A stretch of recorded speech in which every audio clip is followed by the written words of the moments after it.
SVG-TV News for Monday, September 12, 2016. I am Jennifer Richardson with the details. Liat is in its worst shape ever. That's according to opposition leader Arnhim Eustace on his radio program today. Eustace says over the years, the regional air carrier has been experiencing serious difficulties and has not achieved the requirements of its customers. The opposition leader says it is simply unacceptable that after 60 years of operation for the regional carrier to be unable to arrange its schedule to accommodate higher traffic during its peak season. A few years ago, he announced that the airline was considering moving into the jet age, and that consideration could soon be given to flying to even Miami and Panama. In typical fashion, all of this is just empty talk, Gonsalves rhetoric. A lot of noise, a lot of song, a lot of fury, but signifying nothing. Liat is in its worst shape ever. A few years ago, when the company was making a changeover of its fleet of aircraft, the management and organization of the changeover was disastrous. At that time, we thought things could not get worse, but we have ended up with even worse. Eustace says it is evident that Liat is suffering from political interference and competition will be healthy both for the airline and its customers. But Gonsalves has consistently refused to allow Caribbean Airlines to fly into St. Vincent, even though we already have a long-standing air services agreement with Trinidad. So what we see here is a clear case of an airline after 60 years, since 1956, heading towards failure under the watch of Gonsalves, a man who talks plenty but can't run the country. Meanwhile, a meeting is expected to be held here this week with government officials and those of Liat to discuss some of the ongoing challenges facing the airline and how they can be ironed out. Permanent Secretary in the Ministry of National Security and Airports, Godfred Pompey, told SVG-TV News last week that Liat has to do better by its shareholders, including the government and people of St. Vincent and the Grenadines. Government Senator and former Speaker of the House of Assembly, Carlos James, is calling for a compromise in the handling of the issue involving the popular restaurant outlet, the Chairman-CDC Bar and Grill, located on the VG Highway at Arnhim, which has been given until later this week to close down its operation. Through a post on the social media outlet Facebook, James highlighted what he termed as the need for a compromise and striking a balance. He stated that while he understands that there were several breaches of the Town and Country Planning Act by the owners of Chairman-CDC Bar and Grill in their operation, he believes good sense must prevail and persons must learn to strike a balance. The lawyer detailed in his Facebook post on Sunday, the 11th September, that A. demand in writing that the business comply with certain requirements as set out in the environment notice, and B. allow them the opportunity to do same. C. mediate between the business community and the residents to map out suitable arrangements that are beneficial to the respective parties. Senator James said to completely order the closure of a business employing 26 persons is just plain stupid. The owner of the Chairman-CDC Bar and Grill, Lance Oliver, has been given 14 days as of September 2nd to cease operations by the Planning Board. Health concerns have been raised by some residents of the area as it relates to the operation of the business place, specifically as it relates to smoke emanating from barbecue grills. The Planning Board has also raised its own concern with the construction of the outlet.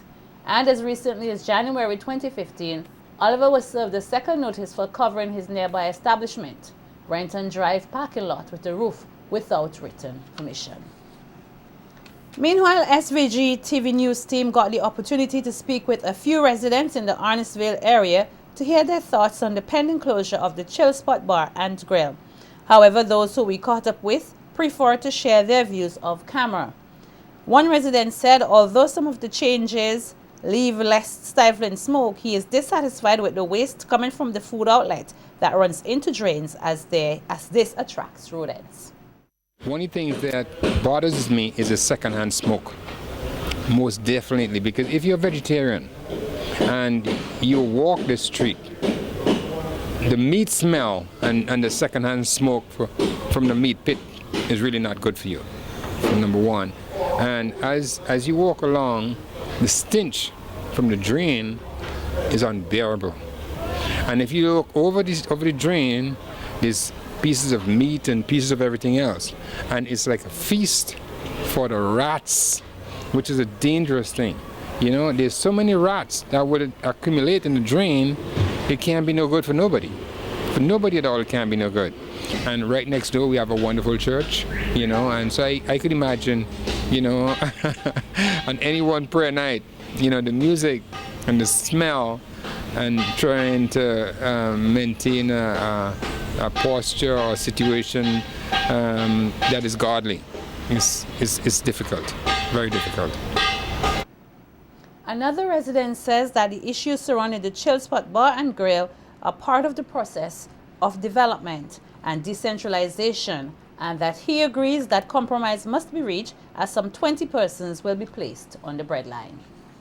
Well, I don't know anything about meat scraps. What I know is that it provides a service for those of us who don't want to go into Kingstown. Centrally, it's outside of Kingstown. I know there could be an issue with the smoke. We could look at that and address that.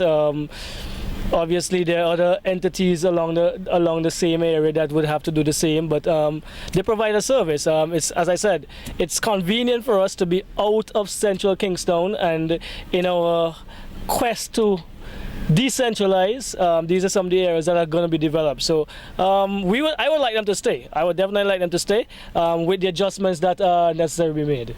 In this hard guava cup, you know, putting 10 people out of work is a lot, much less 20 something. So it's something else we had to look at. We're trying to make sure that everybody could make a living, and that's another thing that we have to consider. It's difficult for us who are working, much less those who are not working. So we have to take that in consideration. With 53 confirmed cases of the Zika virus in St. Vincent and the Grenadines as of August 9, 2016, along with 5 cases of Guillain-Barré syndrome, the GBS, this country's Health Minister, Senator Browne, is reiterating the need for a united approach to tackle the mosquitoes and mosquito-borne diseases. Speaking at the launch of the mainland leg of the Zika volunteer training program earlier today, Browne thanked the respondents for seeing it fit to engage and partner with the ministry in tackling the Zika virus, noting that the work cannot be done by the government alone. To grapple with chikungunya and dengue and yellow fever as a prospect, and most concentratedly and in a most focused way with Zika at this time. And we have to be determined as a society to tackle this problem. And it's because of this need for an all-of-a-society approach that we at the ministry decided that we have to engage young people in this exercise. We have to get you to come on board and to complement the staff that we have at the ministry and the work that we're doing at the ministry. That is the only way that you could get best results. We have about 30,000 houses in St. Vincent. And perhaps if you include other buildings, there may be some more. But we have right in this room here what it takes to cover every single one of these houses. To go to each of them, see where the problems are, and not just see the problems, but to take corrective action.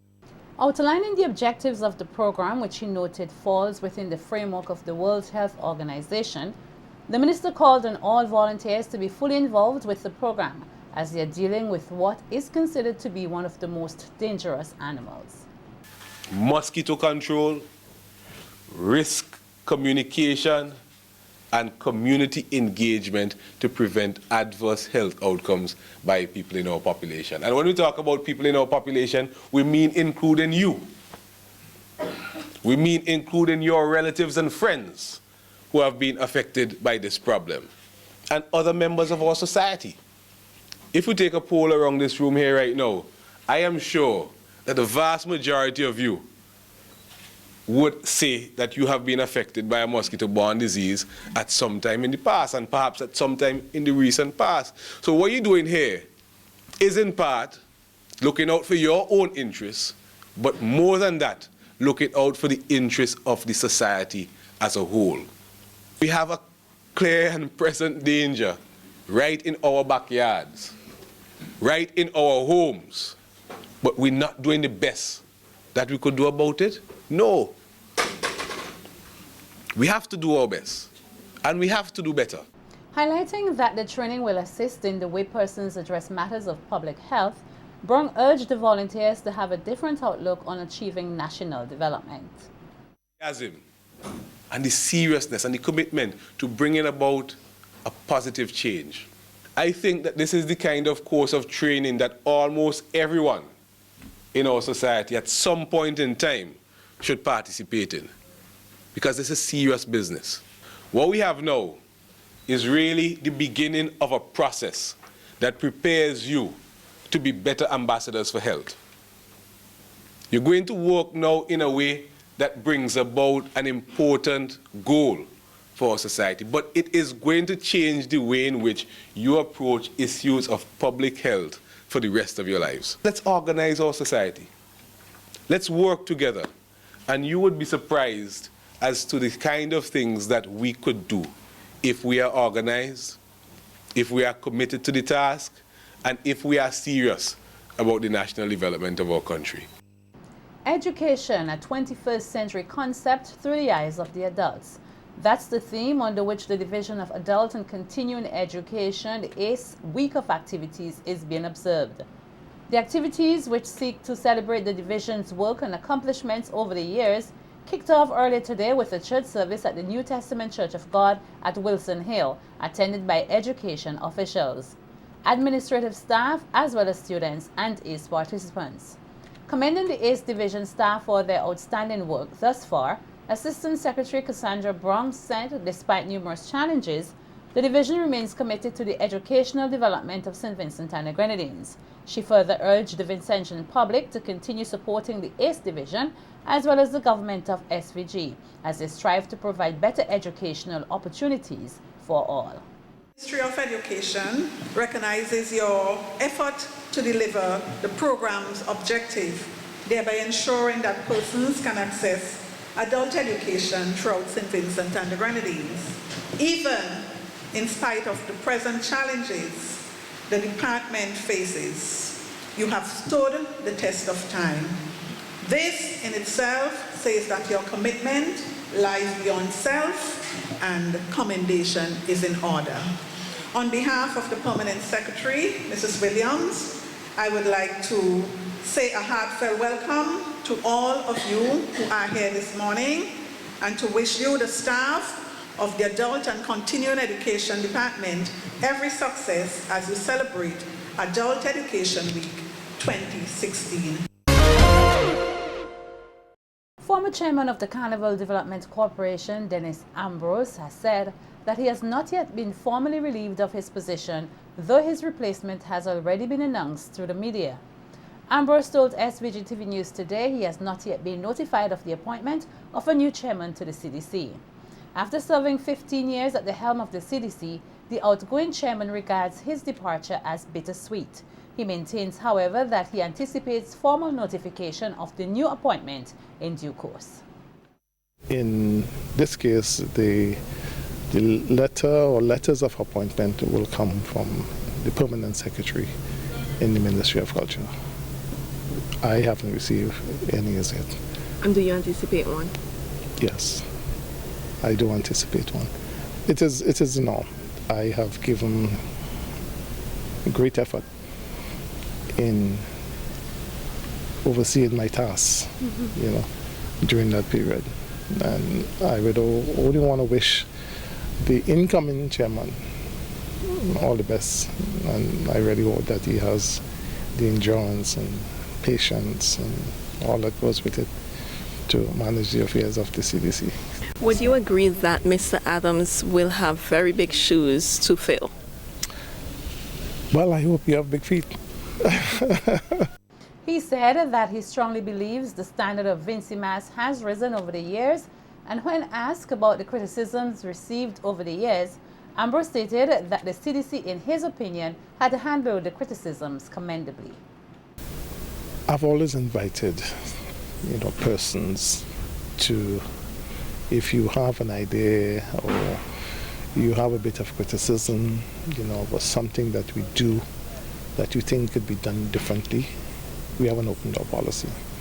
Come to the CDC, write to the CDC. Any bit of suggestions we get or criticism, we try to address it as best as possible.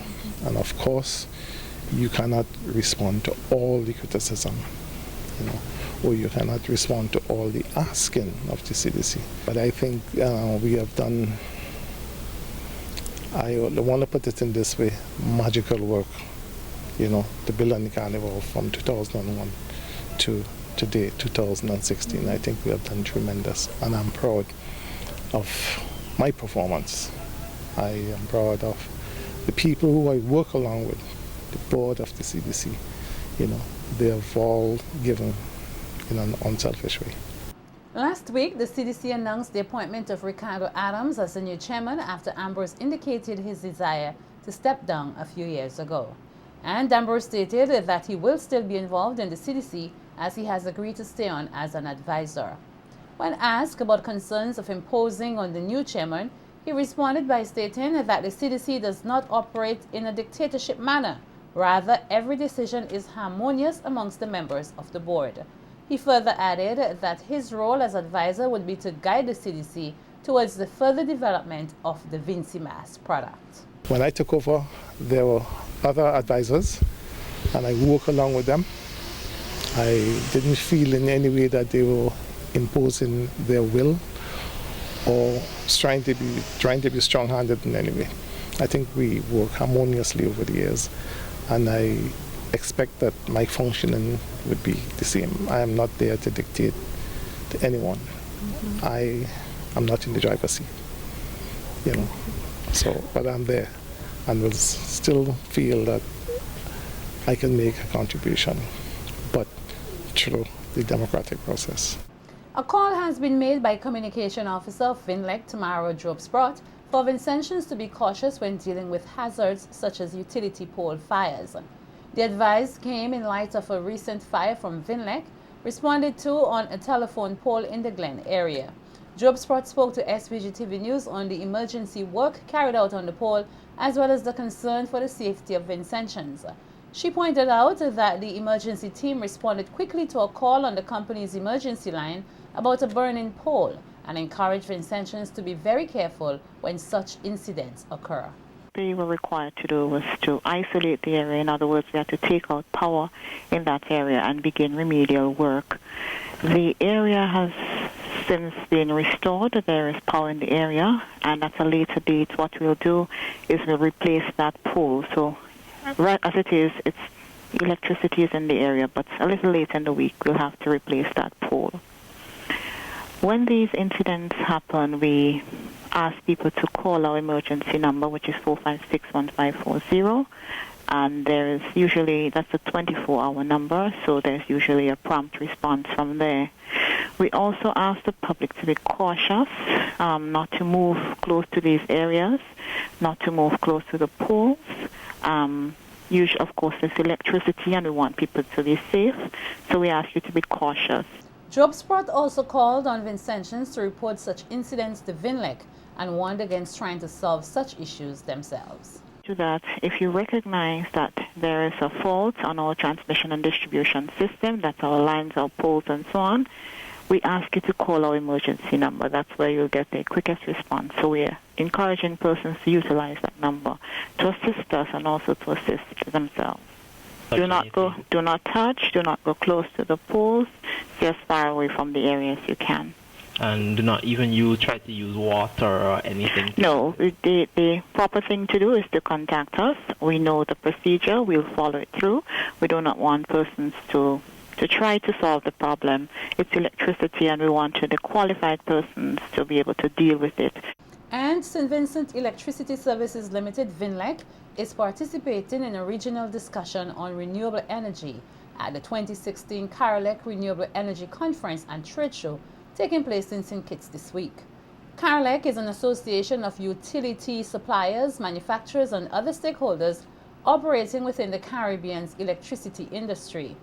VINLEC is being represented by Senior Generation Engineer Eustace Ambrose, who is expected to meet with energy leaders and experts from 15 utility companies and share experiences and views on issues such as smart grid development, grid stability, and renewable energy penetration rates. The conference sessions, which will focus on a number of key topics including island interconnection, project financing, energy storage, and grid integration, will also address issues such as optimal energy mix for the region, best and most.